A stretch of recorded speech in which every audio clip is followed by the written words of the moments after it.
Hello बच्चों लोग। Good evening everyone.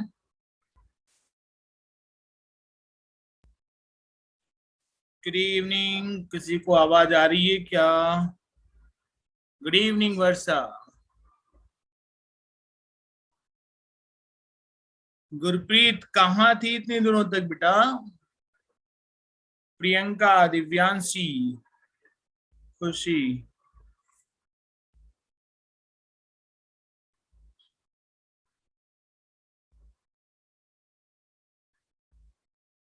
Okay, बस 1 मिनट, स्टार्ट करते हैं। तो अभी प्री बोर्ड तो खत्म हो गए होंगे ना, अब तो बोर्ड की तैयारी कर रही होगी, है ना?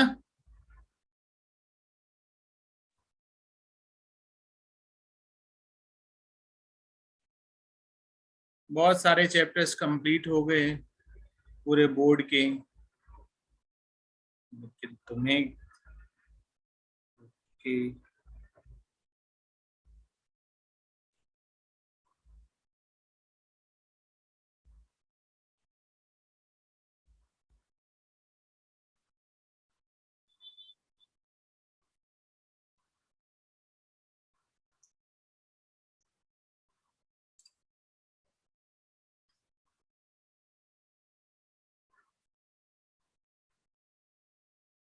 ओके, तो आज कौन सा चैप्टर पढ़ना है? हम लोग न्यू चैप्टर जो है वो स्टार्ट करने वाले थे, है ना?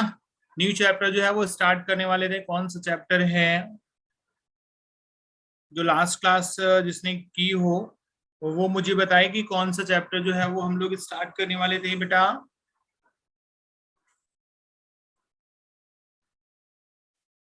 देखो, जो टर्म 2 के चैप्टर्स हैं उसमें से कौन कौन सा चैप्टर हम लोगों ने कंप्लीट कर लिए हैं।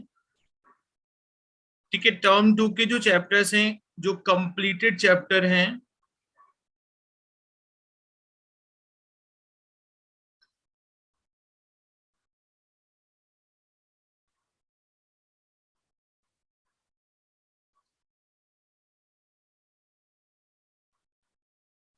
कंप्लीटेड चैप्टर्स जो हैं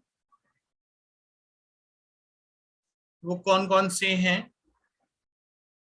जो हम लोगों ने टर्म 2 के चैप्टर्स कंप्लीट किए हैं वो मैं पहले बता देता हूँ।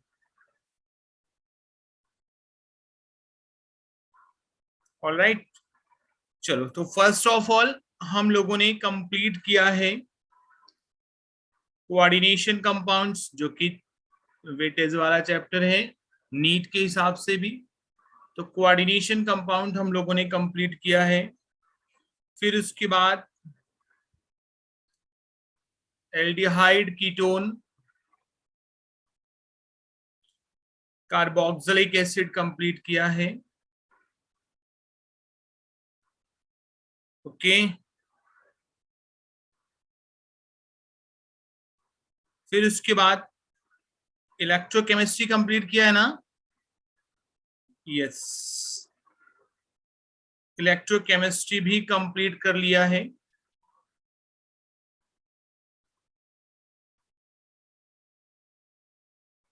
और यस, ठीक है, इलेक्ट्रोकेमिस्ट्री कंप्लीट किया है। और फिर उसके बाद अमाइंस शायद कंप्लीट किया था।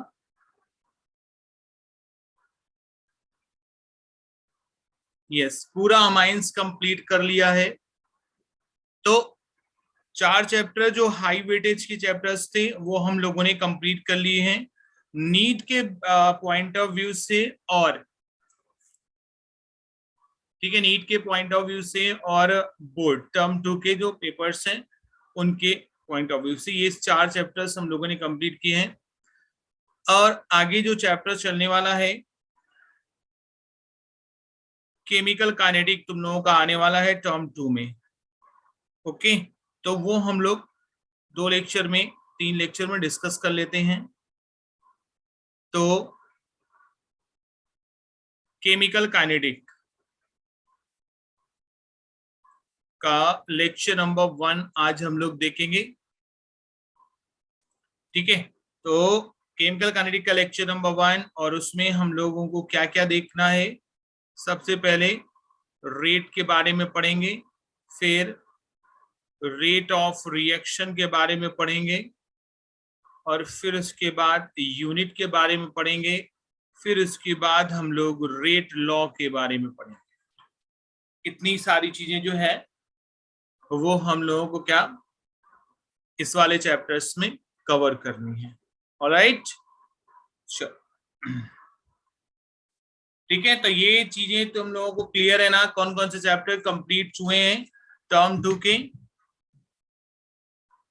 ठीक है, तो दो देखो, दो चैप्टर जो है वो किसके, ऑर्गेनिक के कंप्लीट हुए हैं, और दो चैप्टर फिजिकल के हो जाएंगे, और एक और चैप्टर डीएनए ब्लॉक हो जाएगा, तो दो इनऑर्गेनिक के कंप्लीट हो जाएंगे। Okay, yes. तो हम लोग डिस्कस करते हैं केमिकल काइनेटिक। और केमिकल काइनेटिक जो होता है ना,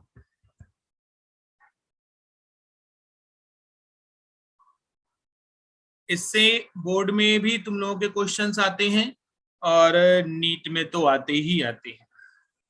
ऑलराइट, तो एक्चुअल में होता क्या है केमिकल काइनेटिक। देखो, केमिकल काइनेटिक केमिस्ट्री की वो ब्रांच है जिसमें हम लोग स्पीड के बारे में पढ़ते हैं, स्पीड ऑफ रिएक्शन के बारे में पढ़ते हैं। ठीक है, study about speed, study about speed of reaction, या हम बोल दें rate of reaction, rate of reaction. और इसी को बोलते हैं, अगर रेट ऑफ रिएक्शन ठीक नहीं तो हम रेट ऑफ रिएक्शन एंड इसके factors affecting rate of reaction, इसके कौन कौन से फैक्टर हैं इस चैप्टर में हम लोग केमिकल काइनेटिक चैप्टर में कंप्लीट करने वाले हैं। ओके, ऑलराइट, तो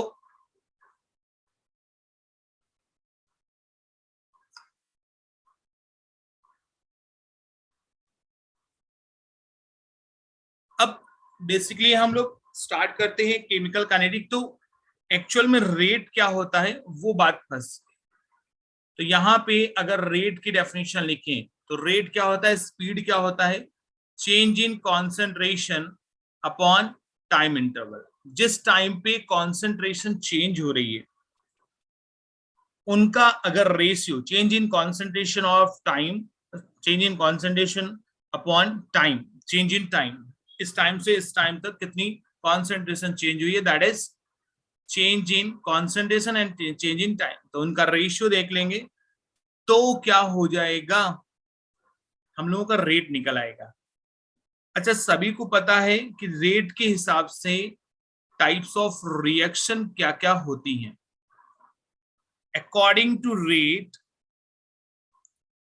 टाइप्स ऑफ रिएक्शन, तो ऐसी कुछ रिएक्शन होती हैं जो बहुत ही स्लो होती हैं, पता ही होगा, वेरी स्लो रिएक्शन, बुजुर्ग टाइप की रिएक्शन,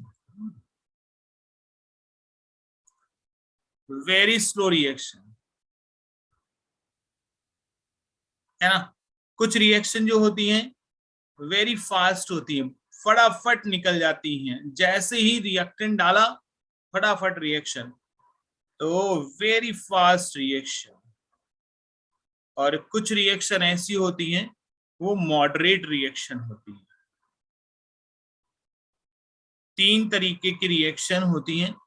अच्छा सर, कैसे पहचानेंगे कौन सी रिएक्शन मॉडरेट है कौन सी रिएक्शन स्लो है, तो मैं एक आइडिया देता हूं। ठीक है, वेरी स्लो रिएक्शन मतलब क्या है, जैसे रस्टिंग ऑफ आयरन हो रहा है,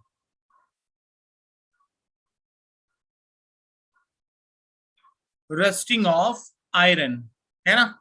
आयरन में रस्ट लगती है, ऐसा नहीं कि आयरन में पानी डाला तुरंत रस्ट लग गई, या एक आध घंटे में या 2 घंटे में, नहीं, ये लॉन्ग टर्म प्रोसेस है। आयरन को पानी में ही डाले रहो, है ना, यस। और वेरी फास्ट रिएक्शन, जो भी आयोनिक रिएक्शन होती है ना,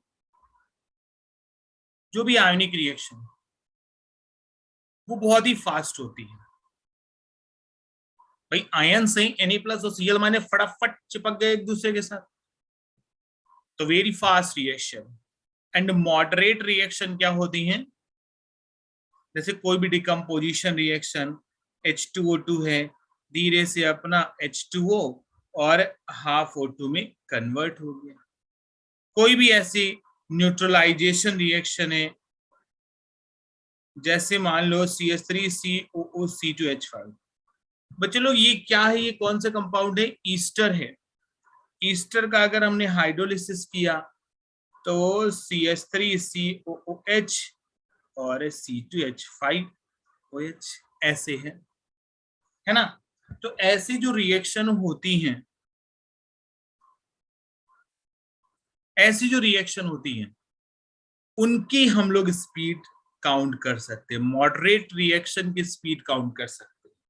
अच्छा, कोई भी चीज अगर तुम्हारे आंखों के सामने से जूम से निकल गई, क्या तुम उसकी स्पीड बता पाओगे? नहीं।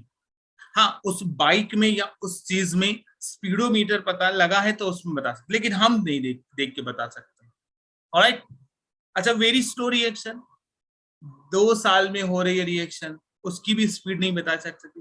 हाँ, ना ज्यादा स्लो ना ज्यादा fast, that is moderate reaction, उसकी हम लोग रेट बता सकते हैं।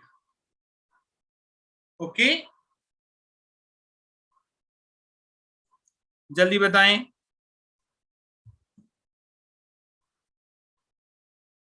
बच्चे लोग।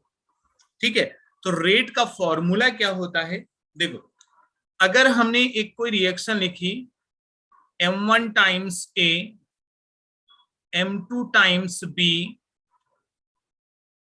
और N1 टाइम्स C और N2 टाइम्स D। अब इस रिएक्शन, ये बैलेंस रिएक्शन होनी चाहिए हमेशा। कभी भी जिस रिएक्शन का हम रेट लिखते हैं वो रिएक्शन बैलेंस होनी चाहिए। अब इसमें रेट अगर लिखना है, that is rate of disappearance. ठीक है, रेट ऑफ डिसअपियरेंस क्या होगा?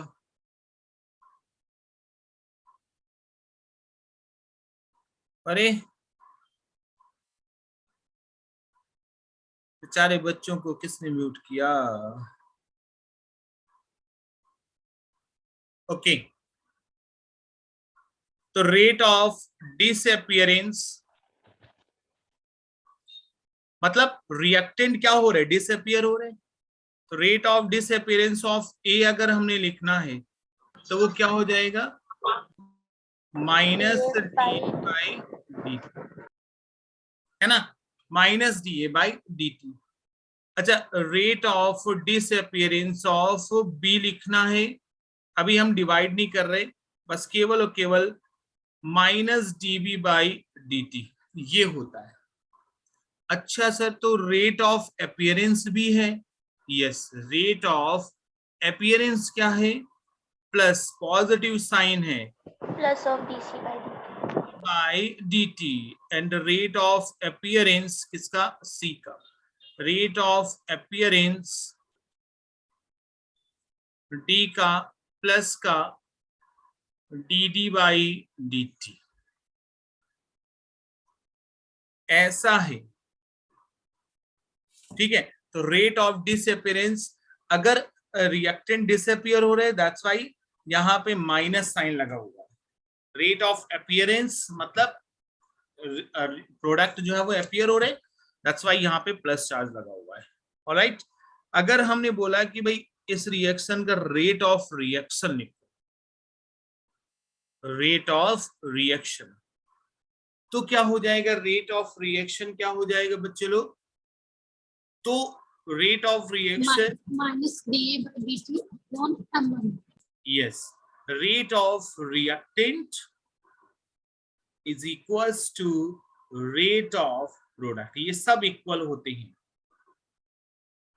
अच्छा, तो रेट ऑफ रिएक्टेंट क्या होगा, हाँ, अब रिएक्टेंट के रेट में हमने जो कोफिशिएंट है वो 1 किया हुआ है, तो -1 concentration of dA by dt equals to, और ये भी तो है -1/m2 dB by dt plus का 1/n1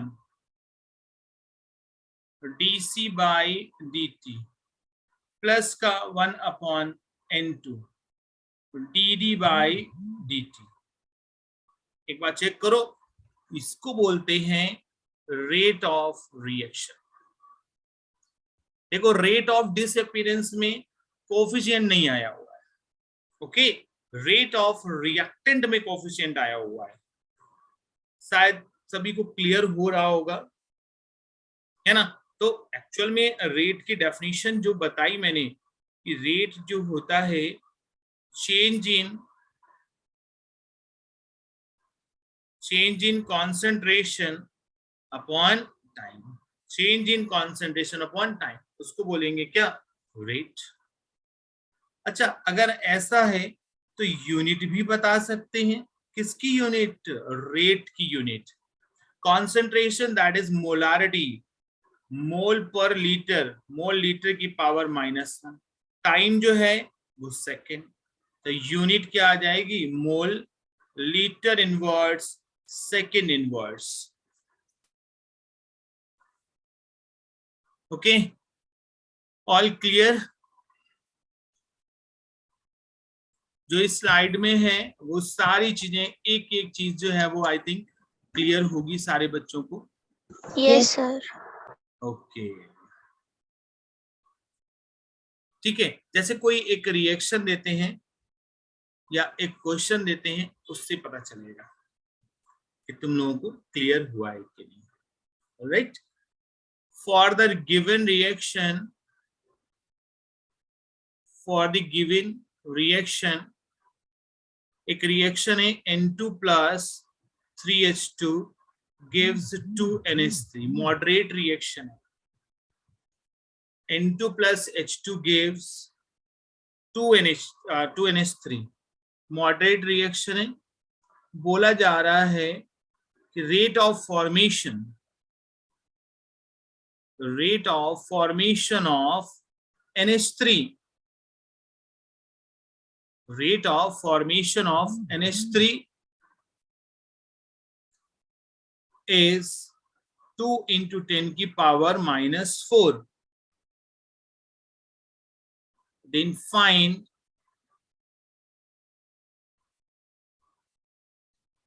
rate of disappearance of hydrogen।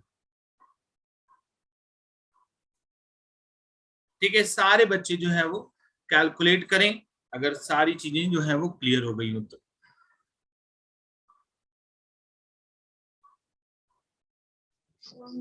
Three into 10⁻⁻⁴ है ना, तो एकदम सिंपल सी चीज है, क्योंकि इसका अगर हम रेट ऑफ रिएक्शन लिखेंगे तो हाइड्रोजन से कंपेयर करना है बस। 1/3 d of H2 upon dt, that is plus का 1/3 d of NH3 upon dt।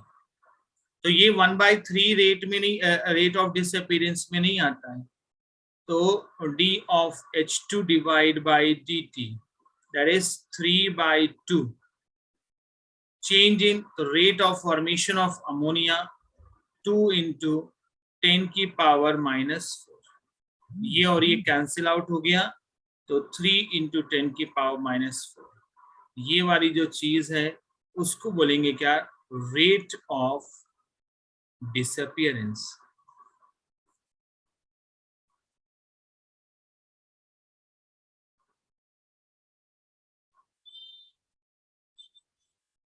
Clear,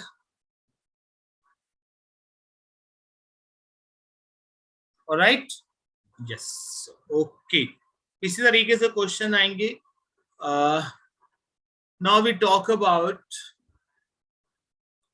rate law.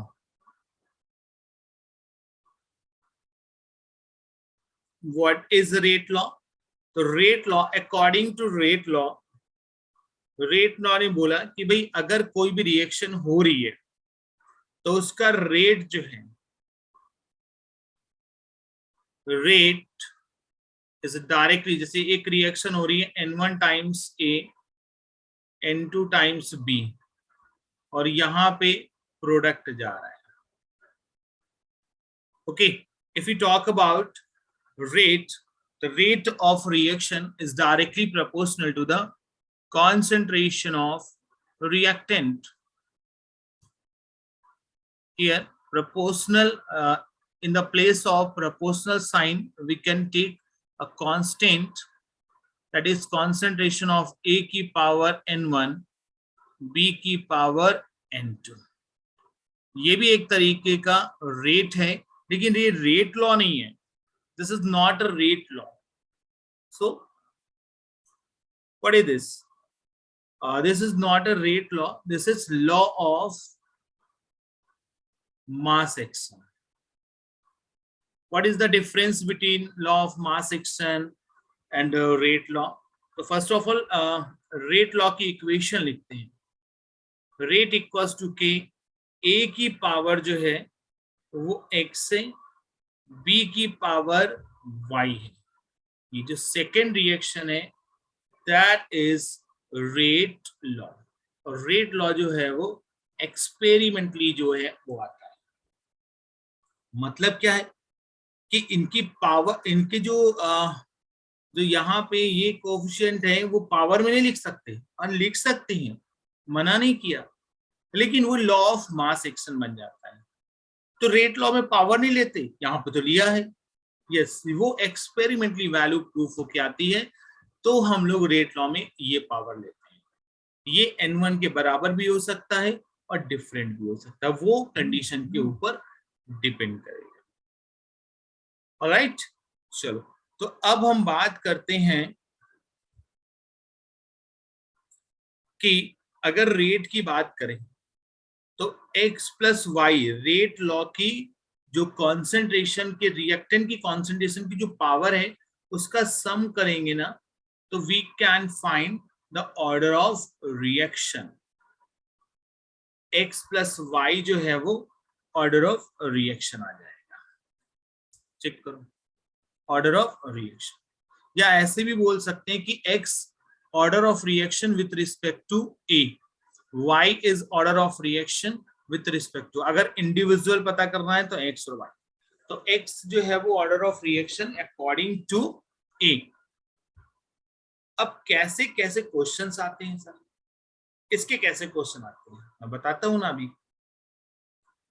Okay, yes, x और y जो है वो इक्वल भी हो सकते हैं, नॉट इक्वल भी हो सकते हैं, जीरो भी हो सकते हैं, वो सब हो सकते हैं. अच्छा चलो, तो अगर इन जनरल हम लोगों ने एक रिएक्शन ली, A है और उसकी पावर जो है, चलो कुछ नहीं लिया, A से हमें प्रोडक्ट मिल रहा है. ऑलराइट, अगर A से प्रोडक्ट मिल रहा है देन रेट लॉ लिखने के लिए बोला जाए तो rate equals to K concentration of A, इसकी पावर हमने n लिख दी, that is nth order reaction. ये क्या है, nth ऑर्डर रिएक्शन है कि नहीं है, क्योंकि कॉन्सेंट्रेशन एक ही, मतलब रिएक्टेंट एक ही है, उसकी पावर जो है वो n हो जाएगी. अच्छा, मतलब ये यहाँ पे कुछ नहीं है, लेकिन रेट लॉ तो यहाँ का कुछ होता ही नहीं है. तो ये जो है n है ऑर्डर ऑफ रिएक्शन. अच्छा, अगर n की वैल्यू 0 आई तो जीरो ऑर्डर रिएक्शन, n की वैल्यू 0, जीरो ऑर्डर रिएक्शन. अब अगर बात आती है जीरो ऑर्डर रिएक्शन, तो फॉर जीरो ऑर्डर रिएक्शन देखो, for unit of rate constant, पहले तो nth ऑर्डर की निकाल लेते हैं. Rate order rate constant for nth order, nth order के लिए nth ऑर्डर रिएक्शन। तो हमने ऐसा लिखा हुआ है कि अगर ए है, ए से जा रहा है प्रोडक्ट, देखना रेट निकालने के लिए क्वेश्चन आते हैं तुम लोगों के बोर्ड में, तो rate equals to k concentration of A की पावर n, क्योंकि वो nth ऑर्डर की रिएक्शन है। ओके, तो हमें रेट कांस्टेंट की यूनिट निकालनी है, दैट इज के रेट अपॉन ए की पावर n। रेट क्या है? रेट की unit mole per litre second inverse, और कॉन्सेंट्रेशन की यूनिट फिर से मोल पर लीटर, क्योंकि पावर यहाँ पे n है, क्योंकि nth ऑर्डर रिएक्शन है ना। अच्छा सर, तो nth ऑर्डर रिएक्शन है तो अरे तो काम हो गया वही, तो मोल है इधर 1, अगर ऊपर जाएगा तो -n हो जाएगा, लीटर -1 ऊपर है, अगर ये वाला ऊपर पहुंच जाएगा +n, सेकेंड तो ऊपर सॉरी नीचे है नहीं, तो हम ऐसा बोल सकते हैं क्या, मोल की पावर 1 - n, लीटर की power n-1 and second inverse, that is the unit of rate constant, that is the unit of rate constant, all right? Yes, sir. Okay, if we talk about zero order reaction, तो हम लोग आसानी से find out कर सकते हैं। For zero order reaction, unit of rate constant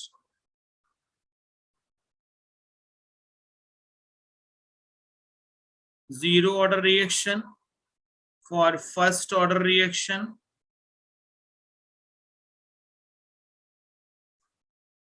okay, एक और for second order reaction. In order reaction के लिए हम लोग rate law find out sorry ये हम लोग फाइंड आउट करेंगे यूनिट। अब देखो यहाँ पे अगर n की वैल्यू जीरो ऑर्डर है तो n की वैल्यू 0 आ जाएगी, तो यहाँ पे वैल्यू जो है वो 0 पुटअप करनी n की जगह पे, तो n sorry mole 1 - 0 that is mole, litre 0 - 1 litre की पावर -1, सेकेंड की पावर -1, ये है। अगर फर्स्ट ऑर्डर है तो n equals to first order है तो यहाँ पे 1 - 1 क्या हो जाएगा, 0, तो मोल 0 लीटर 0, बताइए इसकी यूनिट क्या आ गई, सेकेंड इनवर्स। अच्छा सेकेंड ऑर्डर है तो मोल की पावर -1 लीटर की पावर 2 - 1 मतलब 1 हो जाएगा, एंड सेकेंड इनवर्स। ओके, तो ऐसी केवल एक ही रिएक्शन है जिसमें रेट कांस्टेंट और रेट की यूनिट जो है वो सेम आ रही है, रेट कांस्टेंट और रेट की यूनिट जो है वो सेम आ रही है। एक बार चेक करो जल्दी से। ओके, अब इसके क्वेश्चंस कैसे आते हैं, एक्सपेरिमेंटली कैसे हम लोगों को दिया रहता है, वो हम लोग इस क्वेश्चन में बात करेंगे। एक क्वेश्चन दें रेट लॉ का, तो चीजें क्लियर हो जाएंगी कि कैसे हम क्वेश्चन आते हैं।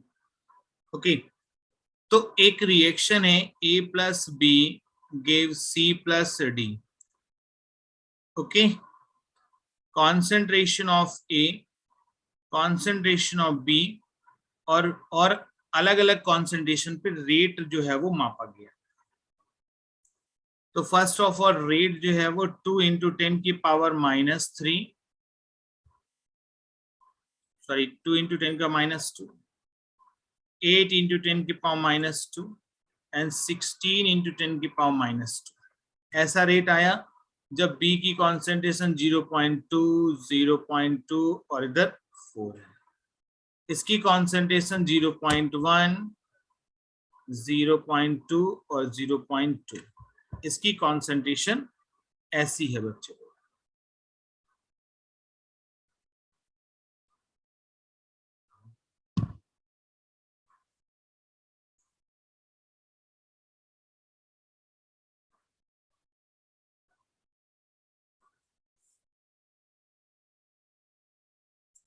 ऑलराइट, 10 क्वेश्चन को देखो, ये एक्सपेरिमेंट होके आया है। तो जब ए की कॉन्सेंट्रेशन इतनी थी तो बी की कॉन्सेंट्रेशन इतनी रही, तब रेट क्या है। अब इस रिएक्शन में बताना है कि ऑर्डर ऑफ रिएक्शन, या रेट लॉ लिख के बता सकते हो।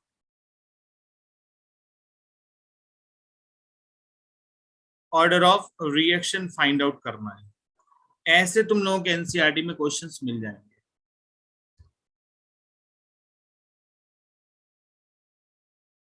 इन क्वेश्चन को सॉल्व करते टाइम ये चीज ध्यान रखनी है कि हर एक, देखो ए प्लस बी, तो इसके लिए रेट क्या होगा, concentration, sorry, rate equals to k concentration of A की पावर क्या, एक्स, बी की पावर क्या, वाई। ये पहली इक्वेशन।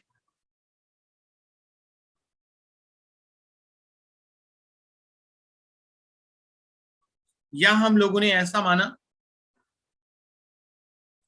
कि ये वाली इक्वेशन जो है नॉर्मल इक्वेशन है, ठीक है, एक रिएक्शन के लिए। तो एक्स और वाई की वैल्यू हमें फाइंड आउट करनी है। तो एक एक्सपेरिमेंट हुआ जिसमें रेट आया 2 इंटू 10 की पावर -2। रेट कांस्टेंट अपने को पता नहीं। ए की कॉन्सेंट्रेशन 0.1 की पावर एक्स, बी की कॉन्सेंट्रेशन 0.2 की पावर वाई,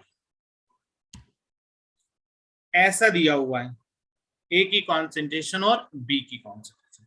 यस, अब ये इक्वेशन नंबर 1। दूसरी चीज क्या है, रेट कितना आ रहा है बेटा, 8 इंटू 10 की पावर -2 के कॉन्सेंट्रेशन कितनी आ रही, 0.2 की पावर एक्स, इस 0.2 की पावर वाई। इसमें हमें इक्वेशन पहले ड्रॉ कर लेनी है। इक्वेशन जो है वो सेपरेटली हमें बना लेनी है, और फिर हमें क्वेश्चन, फिर उसको सॉल्व करना है। कॉन्सेंट्रेशन 0.2 की पावर x, 0.4 की पावर y। अच्छा, तो थोड़ी बहुत तो मैथ पढ़ी होगी कि if we have 3 reaction and 2 unknown, then we can solve easily, है ना। तो what is the value of, अब देखो इस वाली इक्वेशन को सॉल्व करते हैं। देखो यहाँ पे 2 और 2 कैंसिल हो सकता है, चेक करो, या x वाली चीजें कैंसिल हो सकती हैं। हाँ, x वाली चीजें कैंसिल हो सकती है, तो y आ जाएगा। चेक करते हैं।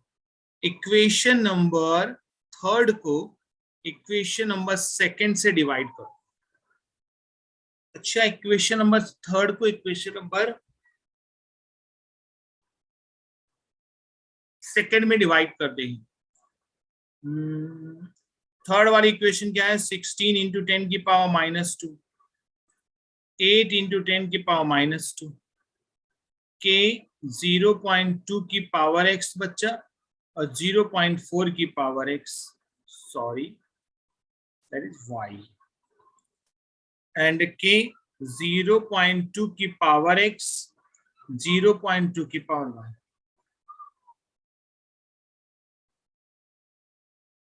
देखो क्या क्या चीजें कैंसिल आउट हो गई। यहाँ पे 2 बचा, 2 इक्वल्स टू ये और ये 2, ये 2 बचा, 2 की पावर y, और इधर क्या हो गया 1, तो y इक्वल्स टू शायद 1 आ गया। एक बार फिर से चेक करो, फिर से एक बार चेक करो, y इक्वल्स टू 1 आया क्या। यस सर, आ गया। अब अगर y इक्वल्स टू 1 आया, x इक्वल्स टू क्या आएगा वो देख सकते हो।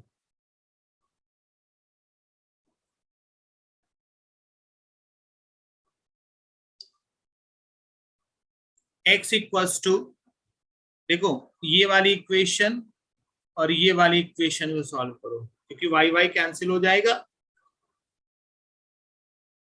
बच्चे लोग। तो इक्वेशन नंबर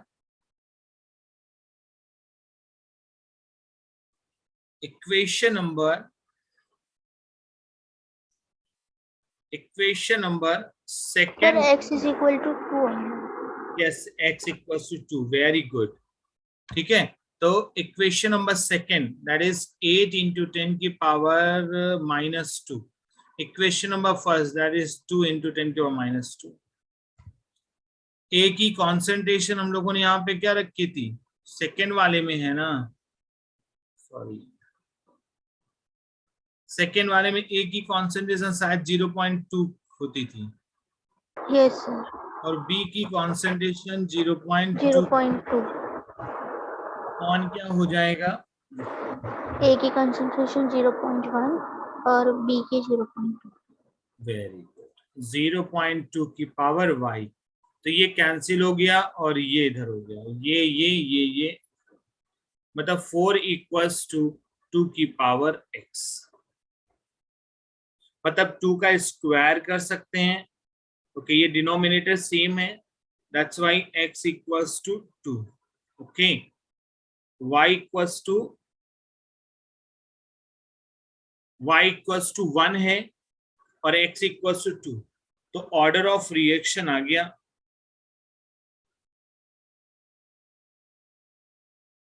2 + 1, थर्ड ऑर्डर की रिएक्शन है. ओके, तो ये सिंपल सी रिएक्शन थी. एक रिएक्शन तुम्हें करना है, एक क्वेश्चन, फिर उसके बाद हम लोग मॉलिक्युलरिटी के बारे में देखेंगे.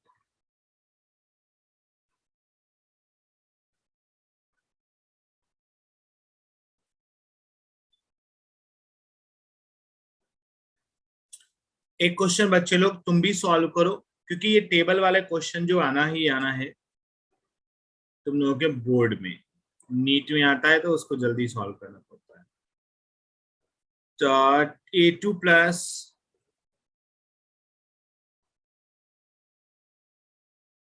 2B2 gives 2AB2.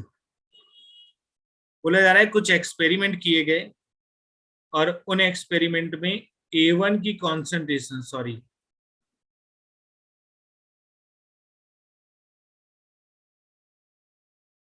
इनकी कॉन्सेंट्रेशन और रेट है. इसकी कॉन्सेंट्रेशन 1, दूसरा एक्सपेरिमेंट 0.2, तीसरा 0.2, 0.1, 0.2, 0.4. 5 इंटू 10 की पावर -2, 1 इंटू 10 की पावर -1, लास्ट है 2 इंटू 10 की पावर -1. और बोला जा रहा है find out the order of reaction. Find out the order of reaction.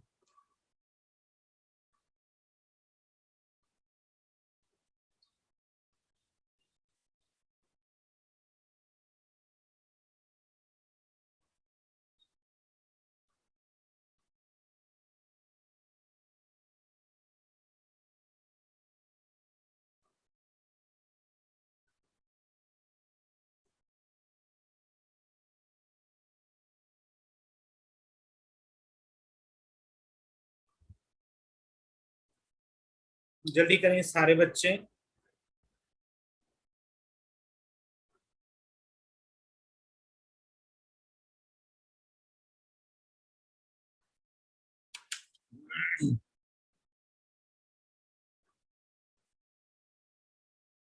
भावना, दिव्यांशी, गुरप्रीत, खुशी.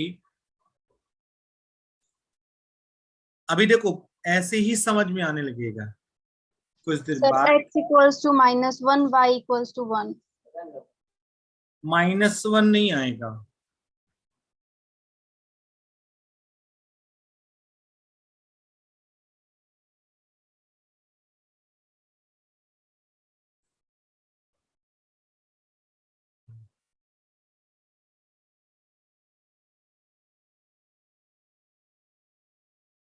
चलो. तो हमें x वाला कैंसिल करना है, ये वाले टर्म. अगर ये वाले टर्म कैंसिल कर दिए, y इक्वल्स टू 1 आया है भावना का। ऑल राइट, ये वाले टर्म हमने अगर कैंसिल कर दिए तो y की वैल्यू आ जाएगी। देखो यस सर, वाई की 1 नहीं आई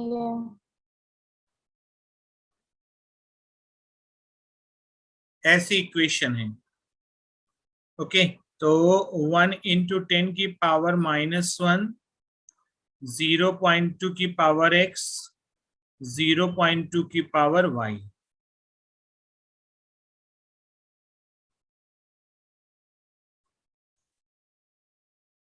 और नीचे वाली रिएक्शन क्या थी?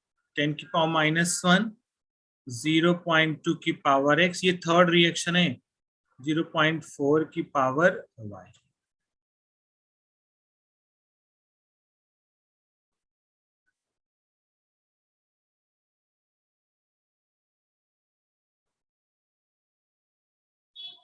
ये और ये चीजें कैंसिल हो गई, ये और ये कैंसिल हो गया, ये पॉइंट उड़ गया, मतलब 2 इक्वल्स टू 4, तो पॉइंट तो उड़ गया, 2 की पावर y, तो y इक्वल्स टू 1 आ गया। Very good. x equals to कितना आएगा वो बताएं।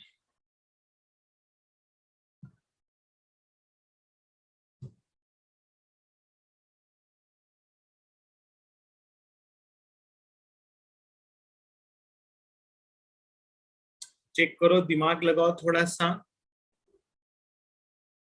किसी भी कोई भी रिएक्शन किसी भी टर्म का मल्टीप्लिकेशन करना पड़े तो वो भी कर लेना। किसी भी रिएक्शन का अगर मल्टीप्लिकेशन करना पड़े तो वो भी तुम लोग कर सकते हो।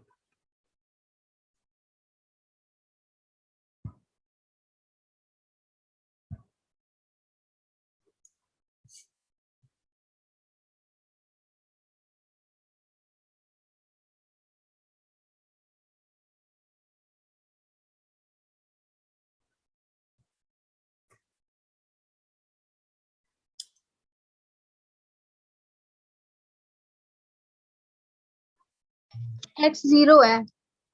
x 0, वेरी गुड, x 0 है। चलो कैसे किया एक बार बताओ मुझे।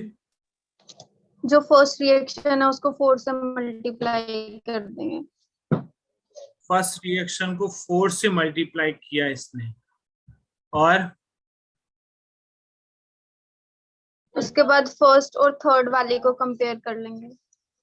फर्स्ट और थर्ड को कंपेयर कर लिया। देखो चेक करो सभी लोग, क्या इससे आ रहा है क्या? देखो, यस सर, 0 आ रहा है। है ना? तो अगर फर्स्ट में 4 से मल्टीप्लाई करेंगे तो 20 इंटू 10 की पावर -2, और थर्ड है 2 इंटू 10 की पावर -1।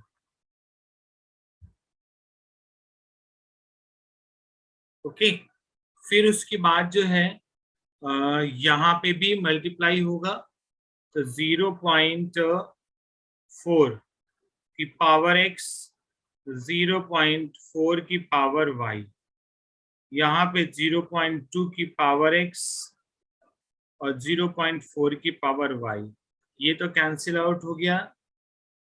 Very good. और कुछ बचा, ये और ये जो है वो कैंसिल हो गया। ओके, तो यहाँ पे ये 10 की पावर -1 बचा, ये नीचे आएगा, तो 20 कैंसिल हो गया, ये और ये कैंसिल हो गया। इट मींस यहाँ पे 1 आ गया, 1 इक्वल्स टू, और ये 2, 2 की पावर x। अच्छा, किसी की वैल्यू 1 कब होती है? जब उसकी पावर जो होती है वो 0, किसी की पावर अगर 0 है तो वैल्यू 1 होगी। तो हम इसको ऐसा लिख सकते हैं कि 2 की पावर 0, 2 की power x, it means x equals to 0।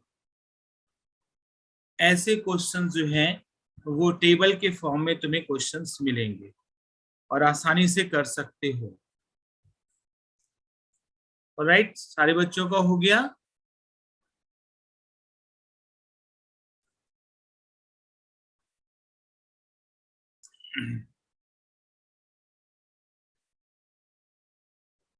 Yes, ठीक है। नेक्स्ट पार्ट हम लोग मॉलिक्युलरिटी के बारे में देखते हैं।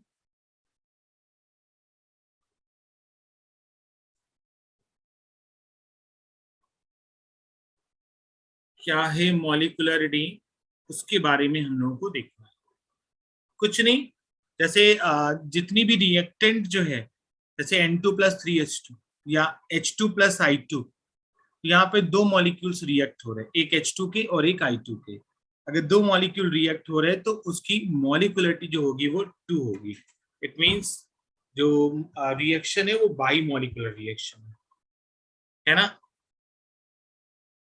अरे ऐसे सिंपल सी है, जैसे हमने बोला 2NH3 है, वो डिसोसिएट हो रहा है N2+3H2, तो मॉलिक्युलरिटी कितनी है, रिएक्टेंट कितने हैं 2, तो ये रिएक्शन जो है वो बाई मॉलिक्यूलर रिएक्शन है। ऐसा ये होता है। लेकिन इसी तरीके से कुछ एलिमेंट्री रिएक्शन होती है और कुछ कॉम्प्लेक्स रिएक्शन होती है। टाइप्स ऑफ रिएक्शन में सबसे पहले हम लोग, सर मॉलिक्युलरिटी दोबारा बताना। कुछ नहीं, जितने रिएक्टेंट रिएक्ट हो रहे हैं ना उतनी ही मॉलिक्युलरिटी है। तो रिएक्टेंट ये है कि ये है, बताओ लेफ्ट हैंड साइड है कि राइट हैंड साइड है। लेफ्ट। तो लेफ्ट हैंड साइड में कितने NH3 के मॉलिक्यूल्स रिएक्ट कर रहे हैं, 2। तो बस मॉलिक्युलरिटी 2 हो गई, ठीक। लेकिन रिएक्शन के हिसाब से, अगर रिएक्शन एक्चुअल में रिएक्शन जो होती हैं, कुछ रिएक्शन एलिमेंट्री रिएक्शन होती हैं। व्हाट इज एलिमेंट्री रिएक्शन, अभी बता रहे, जो सिंगल स्टेप रिएक्शन होती है, और कुछ रिएक्शन होती है कॉम्प्लेक्स रिएक्शन। तो उसमें हम मॉलिक्युलरिटी कैसे फाइंड आउट करेंगे, है ना। तो जो एलिमेंट्री रिएक्शन होती हैं वो सिंगल स्टेप रिएक्शन होती हैं,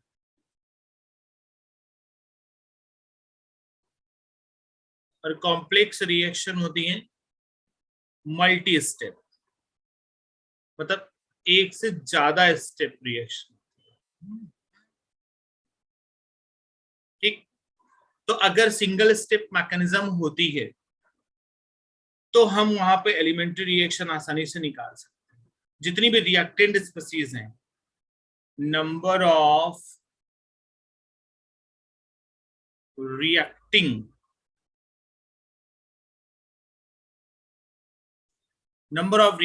स्पीसीज जो होती है वो एलिमेंट्री रिएक्शन में मॉलिक्युलरिटी का काम करती है।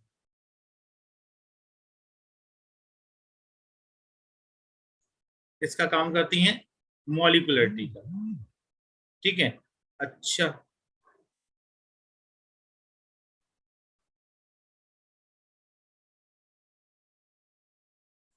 देखो जैसे हमने बोला कि NH4NO2 है, इसको ब्रेक डाउन करो, वैसा नहीं कि रिवर्सिबल रिएक्शन होना जरूरी है, केमिकल इक्विलिब्रियम नहीं पढ़ रहे। 2 टाइम्स ऑफ HI, ये सब जो रिएक्शन है 2NO+O2, ये सब जो रिएक्शन है एक ही स्टेप में हो रही है। तो एक स्टेप वाली रिएक्शन जो होती है उनको बोलते हैं एलिमेंट्री रिएक्शन। यहाँ पे क्या हो जाएगा, N2 और 2H2, यहाँ पे H2 और I2, यहाँ पे क्या हो जाएगा 2NO2। अगर मॉलिक्युलरिटी देखनी हो ना, तो इसकी मॉलिक्युलरिटी कितनी होगी, इसकी कितनी होगी और इसकी कितनी होगी, बता दो मुझे।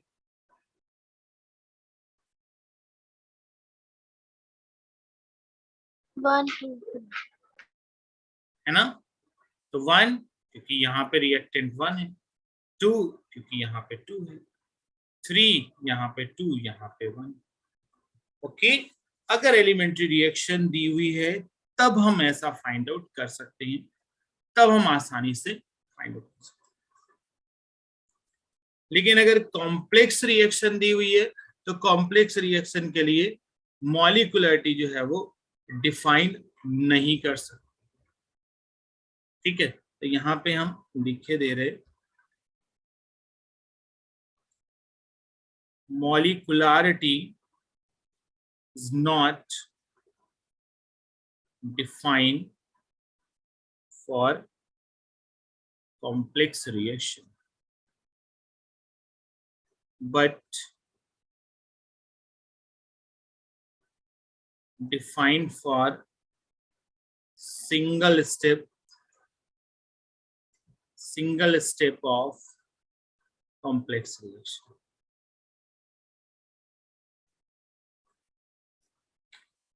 मतलब क्या है?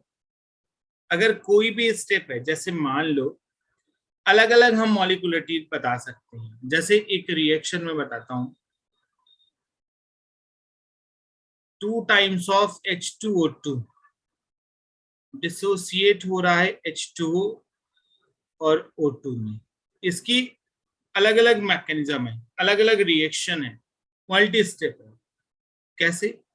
H2O2 है, पहले ये H2O में और नेसेंट ऑक्सीजन में टूटा, फिर दूसरा H2O2 फिर से H2O में और दूसरा नेसेंट ऑक्सीजन में टूटा, है ना।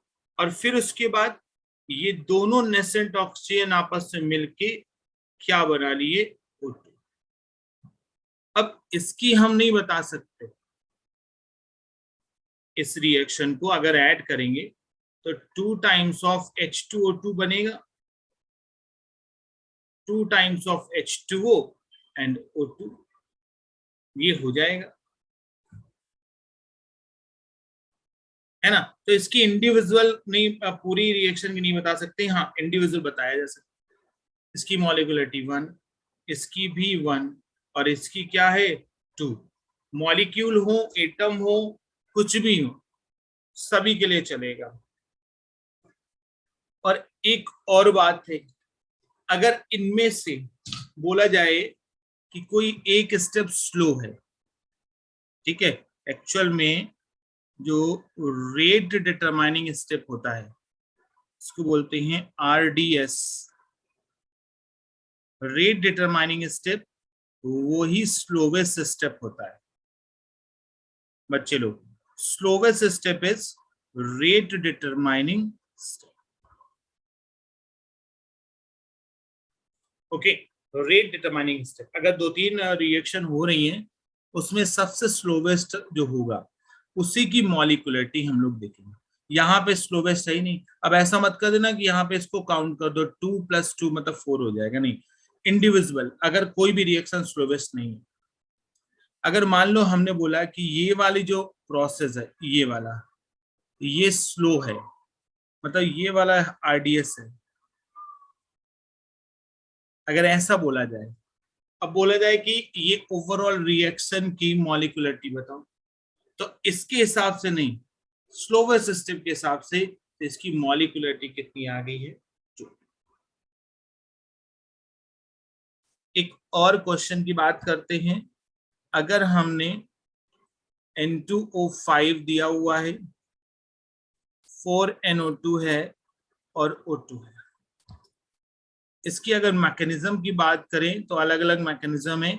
N2O5 gives NO2 and NO3 और ये प्रोसेस जो है वो स्लो है।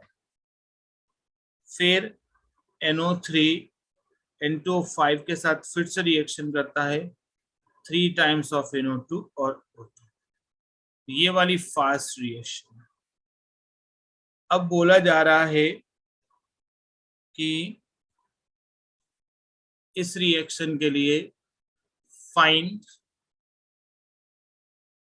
Rate law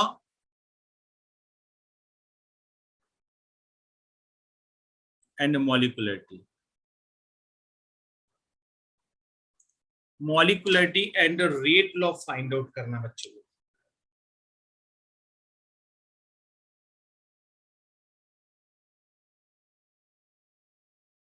मॉलिक्युलरिटी and rate law, yes, ठीक है। अब यहाँ पे स्लोवेस्ट स्टेप को देखना है, इट मींस ये वाला स्टेप स्लोवेस्ट है। तो मॉलिक्युलरिटी इस वाली रिएक्शन के लिए कितनी हो जाएगी 1, और जो भी स्लोवेस्ट स्टेप होता है ना वही रेट डिटरमाइनिंग स्टेप होता है। तो rate equals to k concentration of N2O5 की पावर जो है वो 1। अब ये रेट लॉ हो जाता है। अगर मल्टी स्टेप है ना तो जो मल्टी स्टेप रिएक्शन है तो उसका जो स्लोवेस्ट स्टेप होता है वो स्लोवेस्ट स्टेप का अगर रेट लिखेंगे तो रेट लॉ और लॉ ऑफ मास एक्शन दोनों सेम हो जाते हैं। Alright, rate law and law of mass action जो है वो सेम है।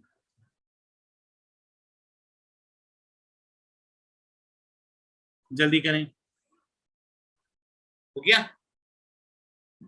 तो ये था आज के लेक्चर में। नेक्स्ट लेक्चर में हम लोग इंटीग्रेटेड रेट लॉ पढ़ेंगे, इंटीग्रेशन करना सीखेंगे कि इंटीग्रेटेड रेट लॉ हम लोग कैसे फाइंड आउट करते हैं। एकदम सिंपल वे पे हम सिखाएंगे कैसे कैलकुलेशन करते हैं। ओके, चलो तो टिल देन स्टडी करते रहो। Bye bye, good night.